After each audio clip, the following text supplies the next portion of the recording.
साथियों नमस्कार। रिपोर्टिंग और रिव्यूइंग ऑफिसर, इसके बारे में हम जानेंगे, क्योंकि जब भी आप अपार को फाइल करते हो तो the first thing is who was your reporting officer and reviewing officer. तो उसको जानने के लिए हमने ये वीडियो बनाई है। ये वीडियो देखने के बाद आपके मन में कोई भी किसी प्रकार का डाउट नहीं रहेगा कि हम रिपोर्टिंग और रिव्यूइंग ऑफिसर को कैसे चूज़ करें। तो आओ वीडियो को स्टार्ट करते हैं। फर्स्ट ऑफ ऑल, अगर आप कोई भी अपार भरते हो तो उसमें आपका अपार बनेगी या एनआरसी बनेगी, that will depends only on your reporting officer. अगर आपके रिपोर्टिंग ऑफिसर के साथ आपने 3 महीने तक काम किया है, मिनिमम 3 मंथ्स के लिए, तो वो जो भी अपार है वो अपार बनेगी। और अगर रिपोर्टिंग ऑफिसर के साथ जो आपका पीरियड है that is less than 90 days, means less than 3 months, then it will be considered or fill as NRC। तो इसमें कुछ केसेस हैं, जैसे कि ये first case, single reporting officer और multiple reviewing officer. It means if there was single reporting officer and multiple reviewing officer, in that case if all the multiple reviewing officer have equal periods, then the reviewing officer जिसके साथ आपने बिल्कुल last में काम किया है वो आपकी पूरे साल के अपार को भरेगा। मीन्स रिपोर्टिंग ऑफिसर एक ही था पूरे साल और रिव्यूइंग ऑफिसर बार बार चेंज होते रहे हैं, तो जो भी और सभी का इक्वल पीरियड है, तो जो भी ऑफिसर रिव्यूइंग ऑफिसर आपका साल के एंड में था वो आपके पूरे साल के अपार को रिव्यू करेगा। नेक्स्ट, अगर रिपोर्टिंग ऑफिसर आपका पूरे साल एक ही था लेकिन रिव्यूइंग ऑफिसर मल्टीपल थे और किसी भी रिव्यूइंग ऑफिसर का जो पीरियड था वो 90 डेज से ज़्यादा नहीं था, तो इन दैट केस इसमें क्या होगा, एक नो रिव्यू सर्टिफिकेट। क्या नो रिव्यू सर्टिफिकेट मीन्स अपार तो आपको फाइल करनी है, अपार ही होगी, एनआरसी नहीं होगी, बट वो अपार रिव्यू नहीं होगी और उसके लिए एक नो रिव्यू सर्टिफिकेट ड्रा किया जाएगा। ये सर्टिफिकेट कौन ड्रा करेगा, आपको करना है या अथॉरिटी करेगी, who is the final authority to issue this no review certificate, ये सब वीडियो को आपको एंड तक पता लग जाएगा। अगर रिपोर्टिंग ऑफिसर आपका वो मल्टीपल है और किसी भी रिपोर्टिंग ऑफिसर के साथ जो पीरियड है वो 90 दिन से अधिक नहीं है, इन दैट केस आपका क्या ड्रा होगा, नो रिपोर्ट सर्टिफिकेट। अब एग्जाम्पल के साथ मैं आपको ना डिटेल में बताऊंगा कुछ केसेस लेके, single reporting officer, multiple reviewing officer, multiple reporting, multiple reviewing, बिल्कुल स्टेप बाय स्टेप। ये वीडियो आप जब एंड तक देखोगे तो आपको लाइफ में कभी भी रिपोर्टिंग और रिव्यूइंग ऑफिसर सिलेक्ट करने में कोई डिफ़िकल्टी नहीं आएगी। ये अपना फर्स्ट केस है। हम रिव्यूइंग ऑफिसर स्टार्ट करते हैं। तो एक पीरियड ले लिया हमने रैंडमली कोई भी, 1/4/2024 से 31/3/2025, पूरे 365 दिन। रिपोर्टिंग ऑफिसर भी एक ही था और रिव्यूइंग ऑफिसर भी एक था, single reporting officer, single reviewing officer. तो जो पीरियड है वो रिव्यूइंग ऑफिसर रिपोर्टिंग दोनों का 90 डेज से ज़्यादा है, तो पूरे साल का फाइनली क्या होगा, पूरे साल का अपार भरी जाएगी। तो जो भी आपका रिपोर्टिंग था, रिव्यूइंग था, वो सेम रहेंगे। नेक्स्ट केस क्या है, single reporting officer and 2 reviewing officer. तो इसमें एग्जांपल के साथ समझते हैं। सपोज करो पीरियड है 1/4/2024 से 31/5/2024, पीरियड हो गया आपका, ये नंबर ऑफ डेज हो गए 61 डेज। रिपोर्टिंग सेम है, means single reporting officer, reporting same है, रिव्यूइंग 2 हैं और इसमें एक रिव्यूइंग ऑफिसर के 61 दिन एक के साथ आपने 61 दिन काम किया है और दूसरे रिव्यूइंग ऑफिसर के साथ आपने मोर देन 90 डेज काम किया है। इट मीन्स जब आप फाइनली अपार भरोगे तो जिस रिव्यूइंग ऑफिसर ने आपके अपार को 90 दिन से ज़्यादा या आपके काम को 90 दिन से ज़्यादा रिव्यू किया है, ऑब्जर्व किया है, वो आपकी पूरे साल के अपार को रिव्यू करेगा। ये देखो 1/4/2024 से 31/3/2024। ये नहीं है कि आप इसको एनआरसी ड्रॉ करोगे, नहीं, अपार बनेगी पूरे साल की एक ही बनेगी। और जिस रिव्यूइंग ऑफिसर ने मोर देन 90 डेज आपकी वर्क को रिव्यू किया है, that will be your reviewing officer.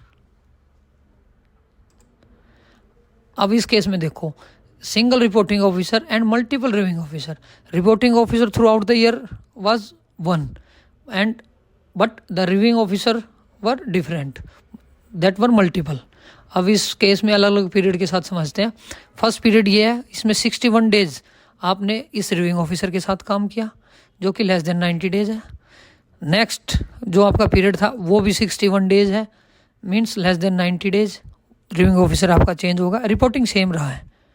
उसके बाद आपका रिपोर्टिंग सेम है, रिव्यूइंग फिर चेंज हो गया आपका. नेक्स्ट रिपोर्टिंग सेम है, रिव्यूइंग फिर चेंज होगा. उसके बाद रिपोर्टिंग सेम है, रिव्यूइंग चेंज होगा. अब ये देखो रिपोर्टिंग सेम ही है तो रिपोर्टिंग को तो एक ही रहेगा आपका through out the year, but reviewing आपके चेंज हो रहे हैं. तो इस जो फर्स्ट रिव्यूइंग ऑफिसर था उसके साथ भी लेस देन 90 डेज, इनके साथ भी less than 90 days, less than 90 days, less than 90 days.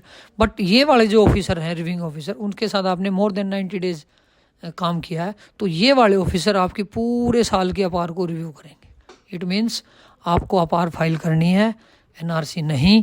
और रिव्यूइंग ऑफिसर आपके थ्रू आउट द ईयर एक ही थे तो वो वहीं रहेंगे, और जिन्होंने मोर देन 90 डेज के लिए आपके अपार को रिव्यू किया है वो आपके पूरे साल के अपार को रिव्यू करेंगे. Next multiple reporting officers and multiple reviewing officers. अब इसमें देखो रिव्यूइंग और रिपोर्टिंग दोनों चेंज हो रहे हैं, ध्यान से देखना. फर्स्ट ये जो पीरियड है आपका ये लेस देन 90 डेज है. रिपोर्टिंग ऑफिसर ये हैं आपके, रिव्यूइंग ये है, means period of reporting and reviewing officer is less than, दोनों का लेस देन 90 डेज है. नेक्स्ट आपका रिपोर्टिंग चेंज होगा तो उनके साथ जो रिपोर्टिंग चेंज हुआ रिपोर्टिंग ऑफिसर, उसके साथ भी आपने लेस देन 90 डेज ही काम किया. साथ के साथ रिव्यूइंग भी ऑफिसर भी चेंज होगा, चलो कोई नहीं, दोनों का लेस देन 90 डेज है. नेक्स्ट रिपोर्टिंग आपका अब की बार चेंज होने के बाद ये है, बट रिव्यूइंग फिर चेंज हो गया. रिपोर्टिंग अब आपका up to the end of the financial और रिपोर्टिंग ईयर सेम रहा, बट रिव्यूइंग चेंज होते रहे. तो अभी इस केस में देखना क्या करना है. फर्स्ट हमें चलना रिपोर्टिंग ऑफिसर के हिसाब से. रिपोर्टिंग ऑफिसर ये थे 1/4/2024 से 31/5/2024. तो हम क्या करेंगे 1/4/2024 से लेके 31/5/2024 तक की एनआरसी फाइल करेंगे स्पैरो पोर्टल पर. तो वो क्या ड्रॉ होगी, एनआरसी. ठीक है. उसके बाद फिर रिपोर्टिंग चेंज हो गई. तो रिपोर्टिंग चेंज होने के बाद अब क्या हुए 1/6/2024 से 31/7/2024 कौन थे रिपोर्टिंग ऑफिसर, ये थे. तो क्या इसकी भी क्या ड्रॉ होगी, एनआरसी, क्योंकि लेस देन 90 डेज है. ओके. उसके बाद आपके reporting officer up to the end of the reporting year same रहे. तो रिपोर्टिंग ऑफिसर सेम रहे तो अपार तो पूरे साल की भरी जाएगी, और क्या भरी जाएगी, अपार. तो ये आपके रिपोर्टिंग ऑफिसर होंगे. बट 1/8/2024 से लेके 31/3/2025 तक रिपोर्टिंग सेम रहे आपके reporting officer, but reviewing officer change हुए हैं. तो अब इसमें देखो किसका 90 डेज से ज़्यादा का पीरियड है. रिव्यूइंग ऑफिसर का यहाँ 61 डेज है, ये जो रिव्यूइंग ऑफिसर है इनका भी लेस देन 90 डेज है, 61 डेज. बट ये वाले जो रिव्यूइंग ऑफिसर हैं आपके, इन्होंने आपकी अपार को मोर देन 90 डेज रिव्यू किया है, तो ये आपकी फाइनली अपार को रिव्यू करेंगे. बट कौन से पीरियड तक की, 1/8/2024 से 31/3/2025 तक के. इट मीन्स जो आपको आपकी एक अपार और 2 एनआरसी फाइल होंगी. तो जितने रिपोर्टिंग ऑफिसर उतनी अपार या एनआरसी. अब इसमें देखो आप 1, 2 और 3 रिपोर्टिंग ऑफिसर से, तो आपकी 1, 2 एनआरसी और 1 अपार फाइल होगी. ठीक है. आशा करता हूँ कि आपका जो भी डाउट होगा इस वाली स्लाइड में, इस वीडियो में क्लियर हो चुका होगा. नेक्स्ट अब देखो multiple reporting officers and multiple reviewing officer. इसमें थोड़ा सा डिफरेंस होगा इस केस में, वो मैं दिखाता हूँ आपको.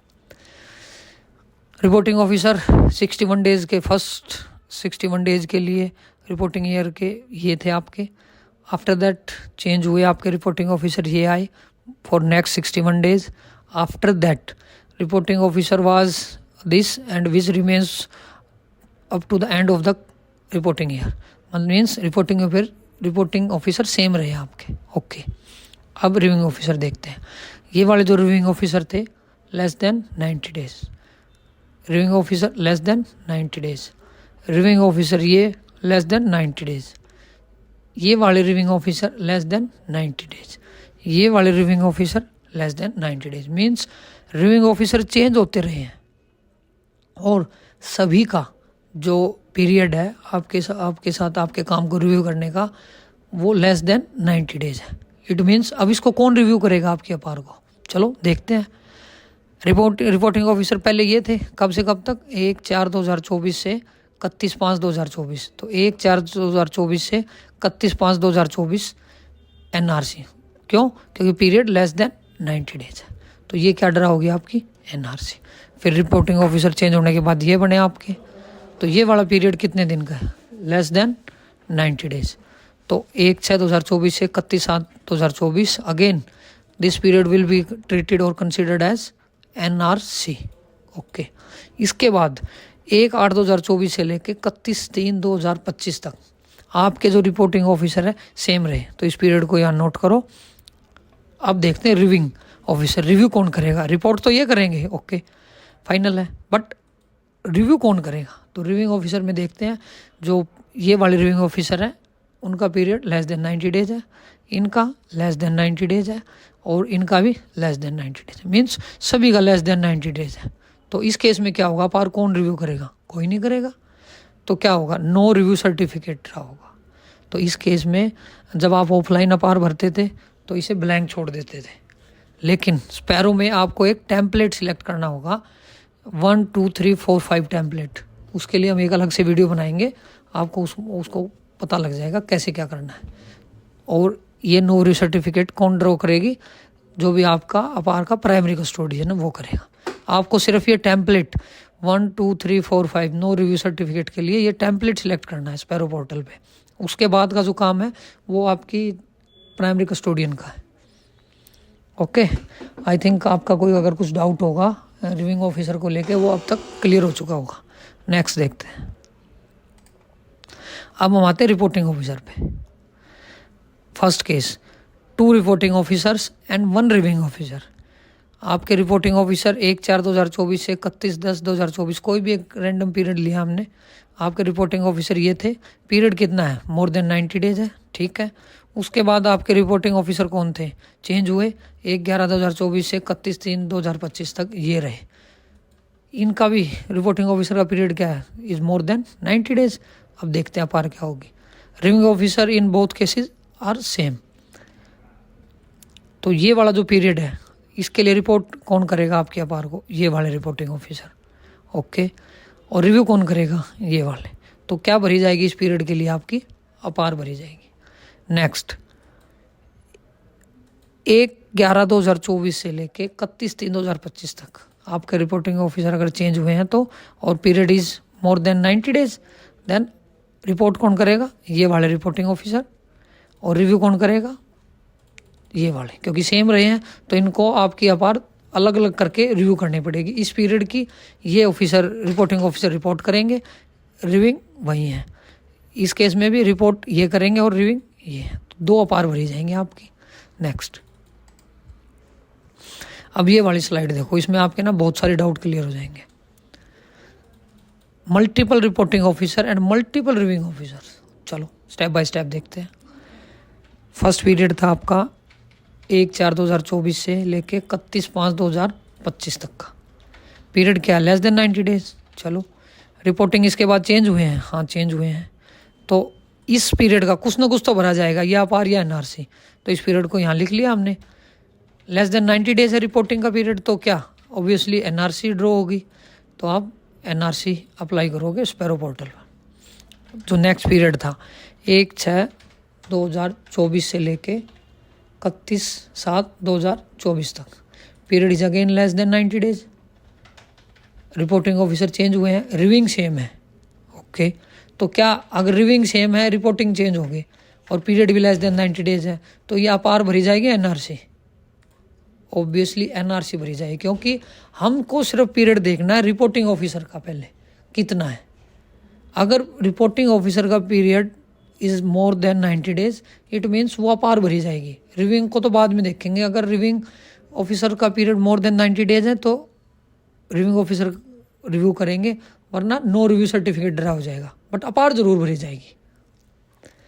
हाँ, अगर रिपोर्टिंग ऑफिसर का पीरियड ही लेस देन 90 डेज हो गया तो वो तो फिर एनआरसी है। उसमें चाहिए, ये देखो, अगर टोटल पीरियड देखें तो रिव्यूइंग ऑफिसर का मोर देन 90 डेज है, बट रिपोर्टिंग चेंज हो रहे हैं तो एनआरसी। दोनों केस में क्या ड्रा होगी? एनआरसी। अलग अलग पीरियड के लिए अलग अलग एनआरसी। उसके बाद 1/8/2024 से 30/9/2024 तक आपके रिपोर्टिंग ये थे, रिव्यूइंग इस केस में चेंज हो गए, ठीक है।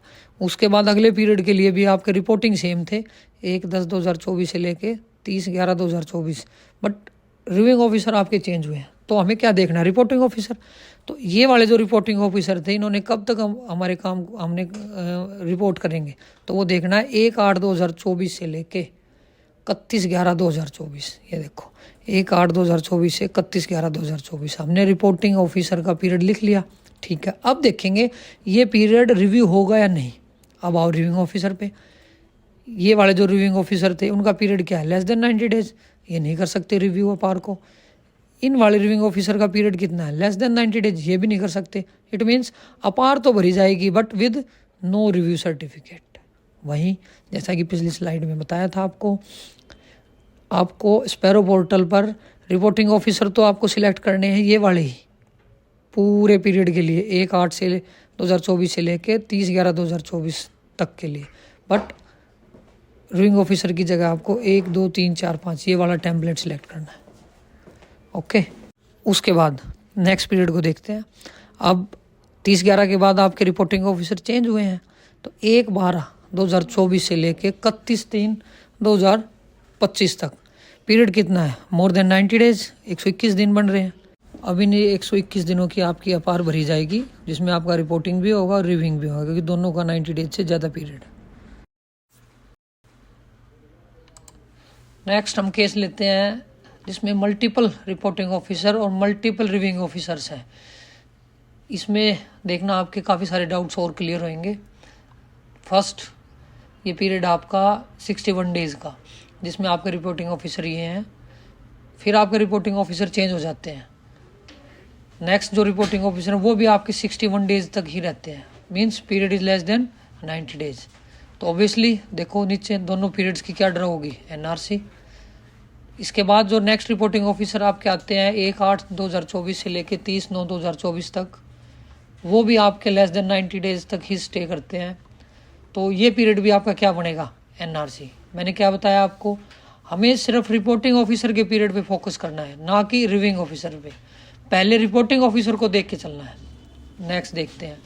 नेक्स्ट जो रिपोर्टिंग ऑफिसर है वो भी लेस देन 90 डेज के लिए थे, उससे नेक्स्ट भी लेस देन 90 डेज के लिए थे, और उससे नेक्स्ट भी लेस देन 90 डेज के लिए थे। इट मीन्स जितना भी आपका ये पीरियड है रिपोर्टिंग ईयर का, वो सारा क्या ड्रा होगा? एनआरसी। इसमें ये देखो, ये केस में ना अगर इन दोनों रिव्यूइंग ऑफिसर के पीरियड को जोड़े तो मोर देन 90 डेज होता है, लेकिन रिपोर्टिंग का देख के चलना है, इसलिए यहाँ पे एनआरसी ड्रॉ किया हमने। नेक्स्ट देखो, अब इसमें एक नई चीज़ सीखने को मिलेगी आपको। इसमें देखो ऑफिसर फिर से रिपोर्टिंग और रिव्यूइंग मल्टीपल हैं, बट पहले फर्स्ट देखो आपका रिपोर्टिंग ऑफिसर पीरियड क्या है? लेस देन 90 डेज, चेंज हो जाते हैं। फिर जो नेक्स्ट रिपोर्टिंग ऑफिसर है वो भी कितने दिन के लिए? Less than 90 days. उसके बाद नेक्स्ट जो रिपोर्टिंग ऑफिसर है उनका पीरियड कितना है? Less than 90 days. उसके बाद जो रिपोर्टिंग ऑफिसर है पीरियड क्या उनका? 1 सितंबर 2024 टू 30 नवंबर 2024। पीरियड क्या हुआ? 91 डेज, ठीक है। इट मीन्स ये क्या होना चाहिए? अपार होना चाहिए। चलो देखते हैं। लेकिन एक नोट देखो, reporting officer was on leave और ट्रेनिंग फॉर 15 डेज। 15 दिन के लिए वो ट्रेनिंग पे थे। चलो ठीक है।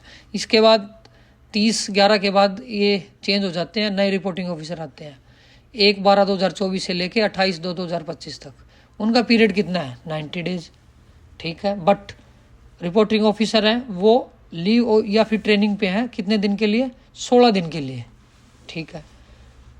28 फरवरी के बाद आपके रिपोर्टिंग ऑफिसर फिर चेंज हो जाते हैं, और आपके रिपोर्टिंग ऑफिसर आ जाते हैं नए दूसरे, और वो रहते हैं 31 डेज के लिए, मार्च के लिए। अब इस सभी केसेस को देखते हैं। पहला, रिपोर्टिंग ऑफिसर कितने दिन के लिए, लेस देन 90 डेज, तो एनआरसी, क्या ड्रा होगी आपकी, एनआरसी। नेक्स्ट, जो रिपोर्टिंग ऑफिसर है वो भी कितने दिन के लिए, लेस देन 90 डेज, तो एनआरसी ड्रा होगी आपकी। नेक्स्ट, रिपोर्टिंग ऑफिसर कितने दिन के लिए, less than 90 days, NRC. Next, reporting officer कितने दिन के लिए, 91 डेज के लिए, तो पीरियड क्या होगा, मोर देन 90 डेज, तो क्या ड्रा होगी, अपार। ये देखो, रिविंग ऑफिसर भी और रिपोर्टिंग भी दोनों मोर देन 90 डेज के लिए थे, तो क्या होगी आपकी ड्रा, अपार ड्रा होगी। नेक्स्ट, रिपोर्टिंग ऑफिसर कितने दिन के लिए, 90 डेज के लिए, रिव्यूइंग भी 90 डेज के लिए, तो क्या ड्रा होनी चाहिए, अपार। लेकिन यहाँ क्या ड्रा हो रही है, एनआरसी। ऐसा क्यों, क्योंकि रिपोर्टिंग ऑफिसर या तो छुट्टी पे थे या ट्रेनिंग पे थे। कितने दिन के लिए, 16 दिन के लिए, या 15 दिन के लिए। तो इसमें एक सर्कुलर है, वो क्या बोलता है, रूल्स क्या बोलते हैं, अगर रिपोर्टिंग ऑफिसर आपका 15 दिन से ज़्यादा दिन के लिए या तो छुट्टी पे है या किसी प्रकार की ट्रेनिंग पे है, तो वो जो पीरियड होगा 15 दिन से ज़्यादा वाला, उसको आप 90 डेज से पहले लेस करोगे।